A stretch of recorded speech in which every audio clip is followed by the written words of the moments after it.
जय श्री श्याम। राधे राधे दोस्तों। एकादशी महात्म्य। आज हम अश्विन मास के कृष्ण पक्ष की इंदिरा एकादशी के महात्म्य के विषय में जानेंगे। पितृ पक्ष अर्थात अश्विन के कृष्ण पक्ष की यह एकादशी इंदिरा एकादशी व्रत कहलाती है। अन्य एकादशियों के व्रत के पुण्य से तो व्रत करने वाले को सर्व सुख और अंत में मोक्ष की प्राप्ति होती है, परंतु इस एकादशी व्रत करने वाले के तो 7 पीढ़ियां तक के पितृ तर जाते हैं। इंदिरा एकादशी का व्रत करने वाला स्वयं तो मोक्ष प्राप्त करता ही है, वह अपने सभी पितरों का उद्धार करके उन्हें भी दिव्य लोक में प्रवेश का अधिकारी बना देता है। इस एकादशी में भगवान शालिग्राम की पूजा की जाती है और पूजा तथा प्रसाद में तुलसी दलों अर्थात तुलसी की पत्तियों का प्रयोग अनिवार्य रूप से किया जाता है। अब आइए हम इंदिरा एकादशी के व्रत का श्रवण करें। व्रत को सुनने से पूर्व हाथ में हम पुष्प और तिल लेंगे। मेरे पास सफ़ेद तिल था, मैं वही ली हूँ। अब मैं व्रत प्रारंभ करते हैं। श्री युधिष्ठिर बोले कि हे भगवान, अब आप कृपा पूर्वक अश्विन मास की कृष्ण पक्ष की एकादशी की कथा को कहिए। इस एकादशी का नाम क्या है तथा इस एकादशी के व्रत करने से कौन कौन से फल मिलते हैं, सो सब समझा कर कहिए। इस पर श्री कृष्ण भगवान बोले कि हे राजन, अश्विन मास के कृष्ण पक्ष की एकादशी का नाम इंदिरा है। इस एकादशी के व्रत करने से नरक में गए हुए पितरों का उद्धार हो जाता है। हे राजन, इस एकादशी की कथा को सुनने मात्र से ही वाजपेय यज्ञ का फल मिलता है।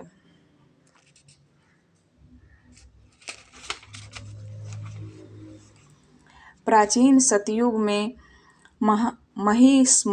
महिष्मति नाम की नगरी में इंद्रसेन नामक एक प्रतापी राजा राज्य करता था। वह पुत्र पौत्र धन धान आदि से पूर्ण और सदैव शत्रुओं का नाश करने वाला था। एक समय जबकि राजा अपनी राज्य सभा में सुखपूर्वक बैठा था, महर्षि नारद आकाश मार्ग से उतरकर वहां आए। नारद जी को देखकर राजा आसन से उठा और अर्घ आदि से उनका पूजा करके आसन दिया। महर्षि नारद बोले कि हे राजन, आपके राज्य में सब कुशल है। मैं आपकी धर्मपरायणता देखकर अत्यंत प्रसन्न हूँ। तब राजा बोला, हे महर्षि, आपकी कृपा से मेरे राज्य में सब सकुशल पूर्वक तथा आपकी कृपा से मेरे समस्त यज्ञ कर्म आदि सफल हो गए हैं। हे देव, अब आपकी क्या आज्ञा है। इस पर नारद जी बोले, हे राजन, मुझे एक महान आश्चर्य हो रहा है कि एक समय जब मैं ब्रह्मलोक में यमलोक को गया था, तो उस समय यमराज की सभा के मध्य में तुम्हारे पिता को बैठे देखा। तुम्हारे पिता महान ज्ञानी, दानी तथा धर्मात्मा थे। वह एकादशी के व्रत के बिगड़ जाने से यमलोक को गए थे। तुम्हारे पिता ने मुझसे तुम्हारे लिए एक समाचार भेजा है कि आप मेरे पुत्र के पास जाएं।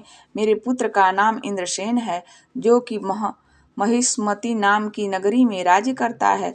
मुझे किसी पूर्व जन्म के बुरे कर्म के कारण ही यह लोक मिला है।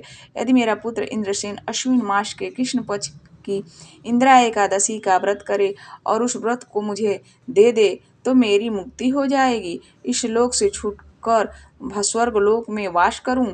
जब राजा ने महर्षि नारद जी से ऐसे पिता के दुखपूर्ण वाक्यों को सुना तो उसे महान दुख हुआ और इंदिरा एकादशी के व्रत की विधि पूछने लगा कि हे नारद जी, अब आप मुझे इस एकादशी के व्रत की विधि बताइए। इस पर नारद जी बोले कि हे राजन, अश्विन मास के कृष्ण पक्ष की दशमी के दिन प्रातः काल श्रद्धा सहित स्नान करना चाहिए। इसके पश्चात दोपहर को भी स्नान करना चाहिए। उस समय जल से निकल कर श्रद्धा पूर्वक पितरों का श्राद्ध करके और उस दिन एक समय में भोजन करें और रात्रि को पृथ्वी पर शयन करें। इससे दूसरे दिन अर्थात एकादशी के दिन प्रातः काल दातुन करें और स्नान करें। उसके पश्चात भक्ति पूर्वक व्रत को धारण करें और कहना चाहिए कि मैं आज निराहार रहकर रहूंगा और समस्त भोगों को त्याग दूंगा। इसके पश्चात कल दोपहर भोजन करूंगा। हे भगवान, आप मेरी रक्षा करने वाले हैं, आप मेरे व्रत को निभाइए। इस प्रकार आचरण करके दोपहर को शालिग्राम जी की मूर्ति को स्थापित करें और उत्तम ब्राह्मण को बुलाकर भोजन करवाएं और दक्षिणा दें। भोजन में से कुछ हिस्से को गौ को दें और विष्णु भगवान की धूप दीप नैवेद्य आदि से पूजा करें और रात्रि को जागरण करें। इसके उपरांत द्वादशी के दिन मौन होकर बंधु बांधवों सहित भोजन करें। हे राजन, यह इंदिरा एकादशी के व्रत की विधि है।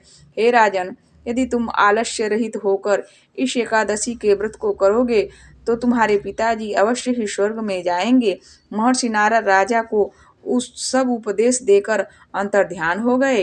राजा ने इंदिरा एकादशी के आने पर उसकी विधि पूर्वक व्रत किया। बंधु बांधवों सहित इस व्रत के करने से आकाश में पुष्पों की वर्षा हुई और राजा का पिता यमलोक से रथ पर चढ़कर स्वर्ग को गया।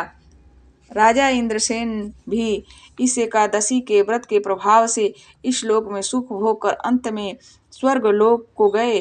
श्री कृष्ण भगवान कहने लगे कि धर्मराज युधिष्ठिर, यह मैंने तुम्हारे सामने इंदिरा एकादशी का महात्म्य वर्णन किया तथा इस कथा के पढ़ने व सुनने मात्र से ही समस्त पाप नष्ट हो जाते हैं और अंत में स्वर्ग लोक में जाकर वास करता है। जय श्री श्याम, राधे राधे। ओम भगवते वासुदेवाय नमः।